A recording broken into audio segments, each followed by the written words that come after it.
मोकामा मोकामा की बात कर रहे हैं हम। पूरे बिहार राज्य में अगर जो आज के दिन हम देखें तो बिल्कुल अभागा क्षेत्र है। अभागा इस मायने में कह रहे हैं हम कि मोकामा ने बहुत कुछ खोया है विगत विगत दशक में बहुत कुछ खोया है, लेकिन पाया कुछ नहीं है। किसी भी क्षेत्र में सड़क गली नली ये कोई विकास नहीं होता है, लेकिन मोकामा ने अपनी कई अनमोल धरोहर को खोया है। तो मोकामा ने क्या खोया क्या पाया, ये भी एक सवाल है जो बाहर के लोगों को, स्थानीय लोग तो जान ही रहे हैं, उनके लिए एक बहुत बड़ा सवाल है। तो इसी सब मुद्दे पर बातचीत करने के लिए हमारे मोकामा के रत्न, महारत्न या नवरत्न जो भी कहें की गिनती में आते हैं हमारे पूर्व डीजीपी आनंद शंकर सर। तो उन्हीं के पुत्र हैं अमृतास आनंद जी। तो उनसे हम बातचीत करने के लिए आए हैं। पूर्व डीजीपी आनंद शंकर जी मोकामा के जो निवासी हैं, उनके पुत्र हैं और शिक्षाविद हैं।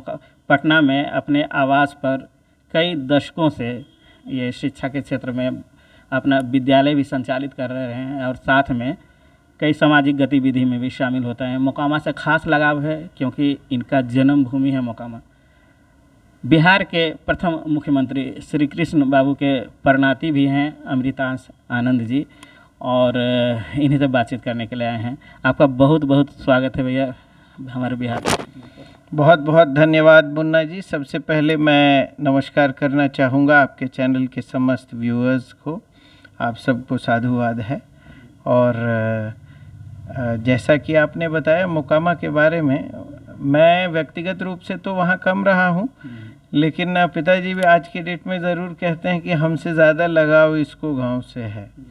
मोकामा जब शब्द हम लोग सबसे पहले सुनते हैं तो यह लगता है कि आया कहाँ से, उत्पत्ति कहाँ से, तो पता चलता है कि मुकाम एक शब्द था।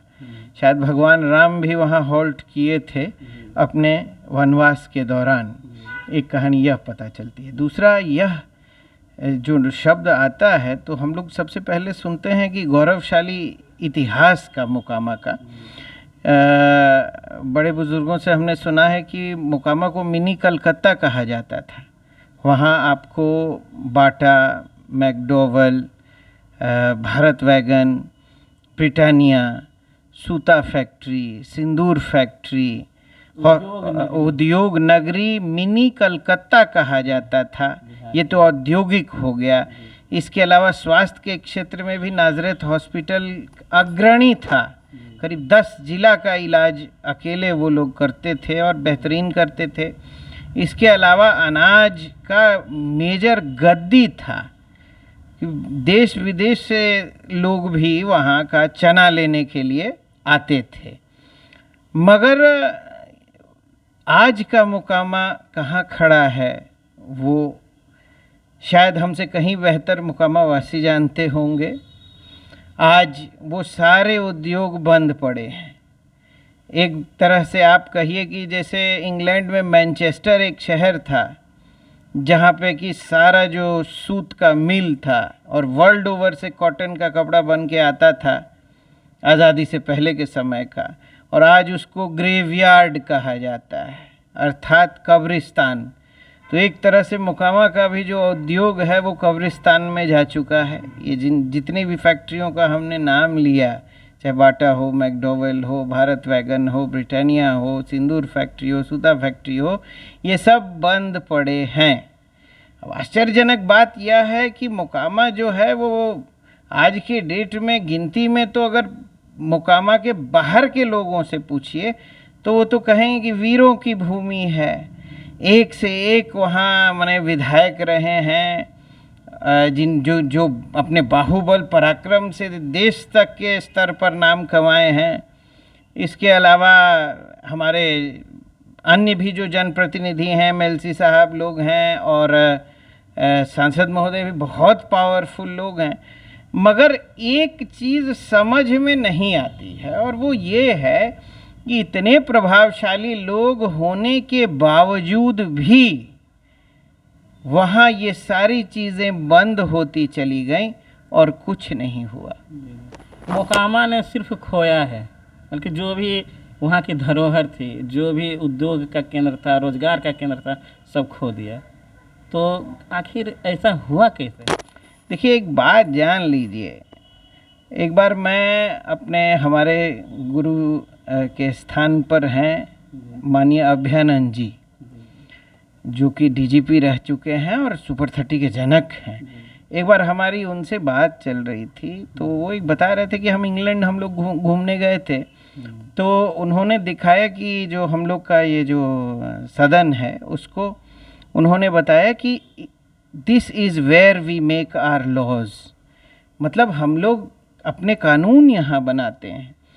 आज की डेट में अगर आप बिहार के अधिकांश एमएलए लोग को कहिए कि एमएलए का फुल फॉर्म बता दो तो शायद बहुत लोग नहीं बता पाएंगे। आप सहमत हैं? मेंबर ऑफ लेजिस्लेटिव असेंबली, अर्थात लेजिस्लेटिव का जो शब्द है उसको तोड़ेंगे तो वो लेजिस्लेट से लिया गया है। लेजिस्लेट का मतलब होता है कानून बनाना। तो जो भवन जो है जहाँ आपके कानून बनते हैं, आपकी नीतियाँ बनती हैं, वहाँ अगर आपके विधायक सवाल नहीं पूछेंगे तो आपके फेवर में वो बनेगा कैसे?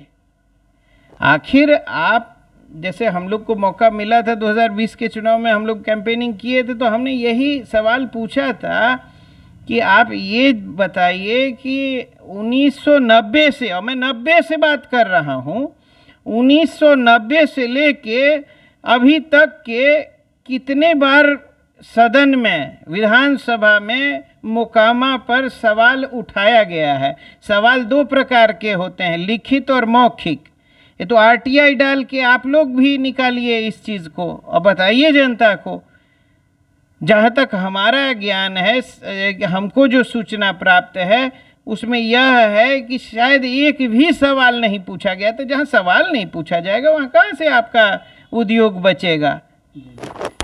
मोकामा में जैसे ये सब बताया, तो कुछ लोग बताते हैं कि वहाँ पर उद्योग बंद होने का कारण यूनियनबाजी भी था। कहने वाले कि जो कंपनी के विरुद्ध हमें कभी हड़ताल कर देना, कभी, इसको ही कारण मानते हैं। देखिए, ऐसा है, यूनियन चीज़ है, हड़ताल है, देश के किस कोना में नहीं हुआ जी?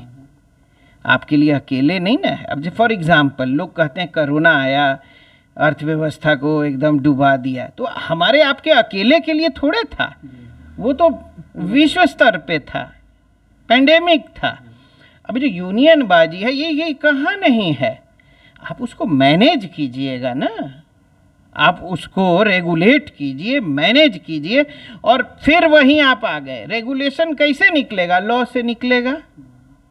मैनेजमेंट कैसे आएगा? जो आपके प्रतिनिधि हैं उनको मैनेज करना चाहिए उस चीज़ को। आवाज़ नहीं उठाई गई कि आवाज़ तो देखिए, अगर आज वास्तविकता में आप देखेंगे तो वास्तव में अगर आप देखें तो आप किसी पे आप उंगली उठाते हैं तो याद रखिए 4 उंगली आप पर भी उठती है।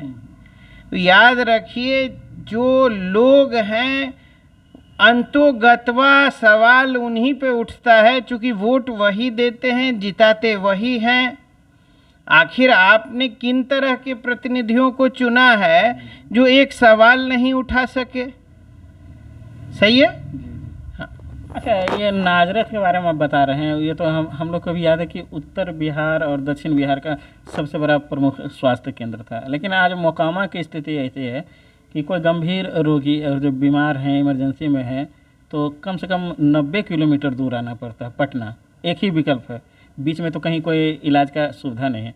तो नाजरथ का अभी ओपीडी वर्तमान में चालू या तो चल रहा है, लेकिन इमरजेंसी रोगी अभी भर्ती नहीं लेता, जहाँ तक जानकारी हमको। तो ओपीडी खुलवाने का श्रेय आपको जाता है, कारण कि वहाँ के लोग भी बताते हैं कि आपने बहुत परिश्रम किया था। तो उसके बारे में बताइए थोड़ा सा, नाजरथ जो। देखिए, एक चीज़ तो हम स्पष्ट करना चाहते हैं कि इसका श्रेय हमको अकेले नहीं जा सकता है। वो एक पूरा समूह लगा था, उसमें जितने सारे लोग थे उन्होंने बहुत मेहनत किया था। जितने मीडिया चैनल्स थे उन्होंने इस आवाज़ को मजबूती से उठाया, ठीक है। जितने भी आम आवाम थे उन्होंने उस आवाज़ का साथ दिया। हमारी जहाँ तक बात है तो हमने कम से कम उस मुद्दे पर 22-25 लाइव किया था, आधा घंटा ईच, और उसमें हम लोगों ने यही सजेस्ट किया था कि देखिए, पहला तो ट्विटर ट्रेंड था, तो सारे लोग लग गए, यूनिटी रही। उसके अलावा ज़मीनी स्तर की बात, हाँ, वो मैं तो बता रहा हूँ, I just come to that. जैसे ट्रेंड किया, तो ट्रेंड करने से आप सिर्फ वो एक हाईलाइट हो गया मामला, उससे कुछ नहीं होने वाला था। बिल्कुल बिल्कुल। उसके बाद हम लोगों ने एक ईमेल तैयार किया, वो ईमेल डायरेक्ट उनके हेडक्वार्टर को गया, CNN को गया, BBC को गया, तो उनके ग्लोबल इमेज पे प्रेशर पड़ा, तो वहाँ से फिर कॉल आया, बुलाहट आया, तो हम लोग गए थे मिलने, जैसा कि आप जानते होंगे भली भांति। और करीब 6 घंटे वार्ता हुई, उसमें फिर जो मेमोरेंडम में उन्होंने जो साइन किया था, आज हमको जो जानकारी प्राप्त है कि बहुत चीज़ों की सुविधा वहाँ शुरू हो चुकी है ना। जैसे डेंटिस्ट बैठते हैं, आई वाले भी प्रॉब्ली बैठते हैं, गायनी वाले बैठते हैं, मैंने 5-6 विभाग का चीज़ हो गया। और जो मुझे जानकारी प्राप्त हुई है कि ICU की भी व्यवस्था वो लोग बहुत जल्द करने वाले हैं। तो ये आप देखिए कि एक कैप्शन हमने एक पढ़ा था मोकामा ऑनलाइन वाले पे, जो हमको बहुत पसंद पड़ा था, मुर्दों का शहर या मर्दों का शहर। तो भाई स्पष्ट रूप से आपको बता दें कि भाई मुर्दों का शहर और मर्दों का शहर तो तब होगा ना जब आप जिंदा दिखेंगे। हाँ, सही बात। अरे आप जिंदे नहीं हैं तो मर्द किस बात के। इस पूरे प्रकरण में एक जो सिल्वर लाइनिंग निकलता है वो नाजरत वाला मूवमेंट था, जिसमें सारे लोग एक साथ एकजुट हुए। अच्छा, ये ICU की बात बता रहे हैं कि ICU खुले गए, तो यानी कि गंभीर रोगियों का भी इलाज होगा। ICU गहन चिकित्सन कक्ष हुआ, गहन चिकित्सा कक्ष सुविधा नाजरत देगा। तो बल्कि ये जो बात तो अभी लीक नहीं हुआ, लेकिन आप बता रहे हैं, तो आपको इसके बारे में जानकारी है कुछ? देखिए, अपना सोर्सेज रहता है, हम लोग भी, जैसे आप मीडिया में, हमारा अपना भी सोर्सेज रहा है, हमारा बहुत बढ़िया उनसे वार्तालाप हुई थी। और जो हमारे सोर्स हैं वो हमें बताते हैं कि हाँ, इधर का इनपुट है, वो लोग उस दिशा में काम कर रहे हैं और वो जल्दी आना चाहिए। देखिए, अमृतांश आनंद भैया हैं, तो इन्होंने साफ कहा, ये नाजरत के बारे में बता रहे हैं कि ICU की भी सुविधा होगी इनके अनुसार। और अगर जो इस तरह की सुविधा और जो मोकामा नाजरत में अगर जो मिलेगी, तो गंभीर रूप से बीमार जो मरीज हैं और 24 घंटा अगर जो वहाँ पर आपातकालीन और जो इलाज मिलेगा, तो बहुत ज़्यादा फ़ायदा होगा। भगवान करे कि जल्द चालू। इसके अलावा अभी मोकामा के हालात पर जो वर्तमान स्थिति है, जो रोज़गार नहीं है वहाँ पर, उद्योग नहीं है, तो दुख आपको होता होगा आपकी जन्मभूमि में। हम वही आ रहे थे, जो आपने बीच में ICU का पॉइंट उठा दिया, हम वहीं आ रहे थे कि जैसे ये उस मूवमेंट ने सिद्ध किया कि अगर आप अमेरिका की इतने पावरफुल संस्था से कुछ ले सकते हैं, तो जाहिर सी बात है कि आप अपने विधायक और सांसद से भी कुछ ले सकते हैं। समझ रहे हैं आप? तो आखिर वो कहाँ लैप्स है कि हम लोग वहाँ तक पहुँच नहीं पा रहे हैं? या तो एकता की कमी है, जागरूकता की कमी है। सारे लोगों को एक प्लेटफॉर्म पे आना पड़ेगा, सारे लोगों को, सिविल सोसाइटी को, और उनको ये तय करना होगा कि जो मौजूदा स्थिति है हम उससे संतुष्ट हैं या नहीं। सिर्फ नेट पर जो कहता है ना कि इंटरनेट से क्रांति नहीं के बराबर आती। जहाँ तक हमको जानकारी, 2022 में नरेंद्र मोदी जी जो वर्तमान प्रधानमंत्री हैं, उनके लिए विपक्ष ने चलाया था रिजाइन मोदी करके कैंपेन चलाया था, ट्विटर पर चलाया था। उसमें करीब 40-50 लाख ट्वीट हुए थे और लगातार कई दिनों तक ट्रेंड में रहा पूरी दुनिया में। लेकिन क्या मोदी जी ने इस्तीफा दे दिया या रिजाइन मार दिया? नहीं। ज़मीनी हकीकत यह है कि ज़मीन पर उतर कर ही काम करना पड़ता है। ऐसा है मुन्ना जी, वो नेट नहीं यूज़ कीजिए, आप ट्वीट यूज़ कीजिए, वर्ड ट्वीट। जैसे एक ट्वीट अगर आपका ट्रेंड कर गया तो उससे आपका हाईलाइट हो गया मुद्दा, मतलब लोग जान जाएंगे, लेकिन उससे समस्या का हल नहीं निकलेगा। आपको एक रणनीति के तहत काम करना होगा, और रणनीति तब बनेगी जब आप एकता अपना सिद्ध करेंगे। आपने रणनीति के तहत आपने वहाँ पर जाकर के बातचीत किया नाजरत से, वहाँ गए आप, लगता है 4-5 घंटा वहाँ पर रह करके आपने मीटिंग भी किया। हमारा 2 सेशन में मीटिंग हुआ था, 3-3 घंटे हुआ था। और मेमोरेंडम पे उन लोगों ने साइन किया और हमको बहुत अच्छा लगा कि जितने चीज़ों को उन्होंने कहा था वो सब चालू हो चुका है। सफलता इसके उपरांत मिली। गए थे भैया, वहाँ गए थे और नाजरत जो प्रशासन है वहाँ का, जो मोकामा का है, तो उससे आमने सामने इन्होंने बातचीत किया था। और बातचीत करके उसके बाद फिर जो एग्रीमेंट या पेपर होता है उसमें डॉक्यूमेंट्स पर नाजरत वालों ने सिग्नेचर भी किया था। उसके बाद ओपीडी और जो अन्य सुविधाएं अभी आप वर्तमान में नाजरत में देख रहे हैं वो शुरू हुई थी। तो भैया का बहुत बड़ा योगदान है, इन्होंने बहुत ज़्यादा मेहनत किया था। और मोकामा के बारे में ऐसा है कि योगदान है या नहीं ये हम नहीं कह सकते हैं, तो लोग बताएंगे। और मेरा मानना है कि वो योगदान एक सामूहिक प्रयास का था।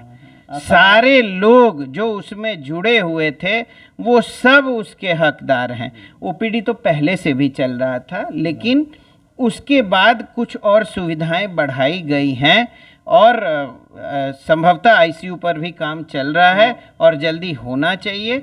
बाकी जो मैसेज हमने आपको दिया है वो ध्यान रखिएगा, जब तक सारे लोग एक कॉमन प्लेटफॉर्म पे नहीं आके ये कहेंगे कि नहीं हम लोग को सुधार चाहिए, तब तक कुछ नहीं होगा। तो मोकामा के लोगों से, वहाँ के स्थानीय युवाओं से, नागरिकों से, वहाँ के जो बिजनेसमैन हैं, उनसे क्या अपील करना चाहेंगे कि हाँ भाई, जिससे मोकामा की वर्तमान स्थिति में सुधार हो, रोजगार का केंद्र खुले या कुछ भी होना चाहिए?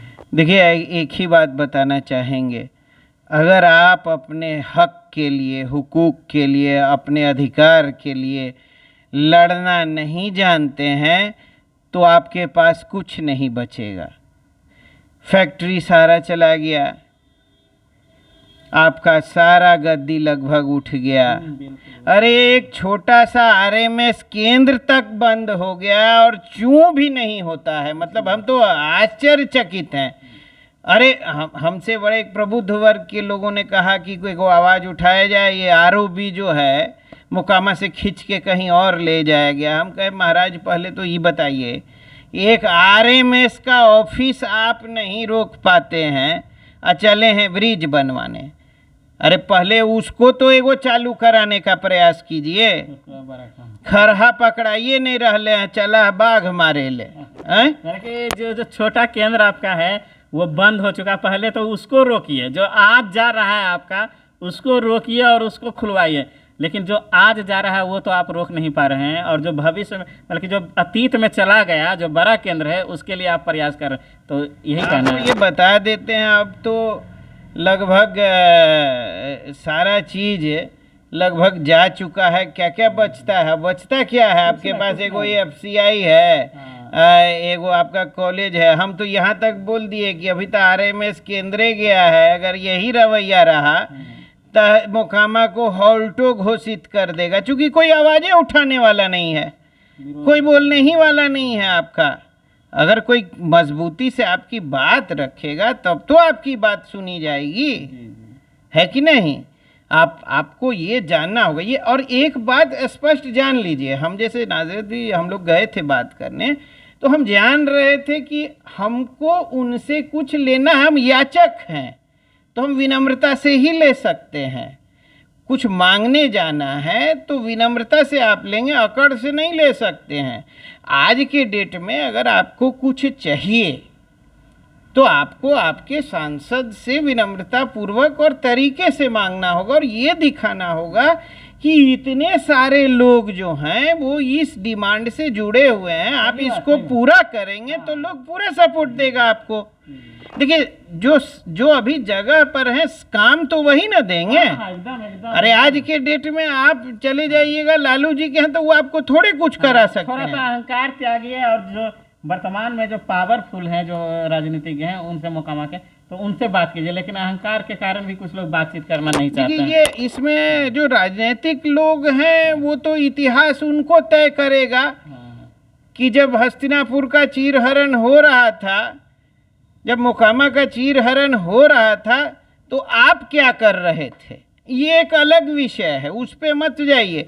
ये सवाल आम आवाम से है, आम जनता से है। जनता को यह तय करना है कि उसको क्या चाहिए, क्या चाहते हैं कि उद्योग खुले, क्या चाहते हैं आरएमएस जैसा छोटा चीज़ भी आपको आ जाए, आपके उद्योग बहाल हों, एक नई सोच आपके प्रति आए। हमारा चूंकि अभय बाबू से बड़ा पुराना एक बहुत संबंध रहा है, बहुत मानते हैं। हमारी एक दिल की इच्छा आज पहली बार आपको बता रहे हैं, हम चाहते हैं कि मोकामा मिल के यह तय करे कि उसको एक सुपर 30 चाहिए या नहीं चाहिए, बाबा परशुराम सुपर 30। अगर हम लोग वह सुविधा उपलब्ध करा देंगे तो हम अभय बाबू से डायरेक्ट बात कर सकते हैं इस पर। अब ये आपको तय करना है कि आपको वो चाहिए या आपको भोज के घड़ी पूड़ी चाहिए, लड्डू चाहिए, जिलेबी चाहिए, सब्जी चाहिए। ये तो आपको तय करना होगा, क्योंकि अभय बाबू से बातों करने वाला वो कैलिबर चाहिए ना जी। हाँ भाई। अरे वो जिसपे आस्था निष्ठा रखेंगे तो उसी का ना साथ देंगे। वह सौभाग्य से हम पे बहुत निष्ठा है। उनका किताब भी हमने लॉन्च किया था, उन्होंने सैकड़ों उद्घोषक के बीच में हमको चुना था। मेरा सौभाग्य है, और ऐसे साहब हैं, अभय बाबू हैं, ऐसे लोगों का आशीर्वाद प्राप्त है, मेरा सौभाग्य है। मोकामा को खुद तय करना है। मैं एक बात कह के अपनी बात को यह करूँगा, विराम दूंगा कि एक संबोधन में हमने कहा था कि आप लोग किसके पक्ष में हैं, तो लोगों ने कहा कि हम फलाना के पक्ष में, हम फलाना। हमने कहा हम मोकामा के पक्ष में हैं। लेकिन उसके बाद एक बच्चे ने जो मुझे कहा वो हमको निरुत्तर कर दिया। वो बोला, भैया आप क्या मोकामा के पक्ष में रहिएगा, मोकामा तो खुद अपने पक्ष में नहीं है। सही बात। उसको खुद नहीं यह एहसास है कि क्या खो रहा है। बच्चा लोग का एक्सीडेंट होता है, रोड पे मर जाता है, आप चुप हैं। लोग नदी पे कटाई होती है, बच्चे उसमें डूब जाते हैं, आप चुप हैं। एक एक करके सारा चीज़ छीन लिया गया। याद रखिएगा, यही रवैया रहा तो आपका स्टेशन हॉल्ट में बदलेगा, FCI भी चला जाएगा, हॉल्ट में बदल जाए। अरे जब बोलने ही वाला कोई नहीं है तो आपको कौन कदर करेगा। आप अगर ताकत नहीं दिखाइएगा तो कोई नहीं मानने वाला है। तो स्थानीय मुद्दा पर इन्होंने साफ कहा कि जब तक आवाज़ नहीं उठाइएगा, जब तक सामूहिक रूप से एकत्र होकर के अपने हक की आवाज़ नहीं उठाइएगा, कुछ हासिल होने वाला नहीं है। और मोकामा के संदर्भ में इन्होंने यह बात की। हमारे साथ थे बिहार के पूर्व DGP आनंद शंकर जी के सुपुत्र अमृतांश आनंद जी, और मोकामा के निवासी हैं, मोकामा के रत्न पूर्व DGP साहब के पुत्र थे हमारे साथ। तो हमने बातचीत किया इनसे, और आगे भी हम बातचीत करते रहेंगे। धन्यवाद। मैं मुन्ना कुमार, बिहार। धन्यवाद।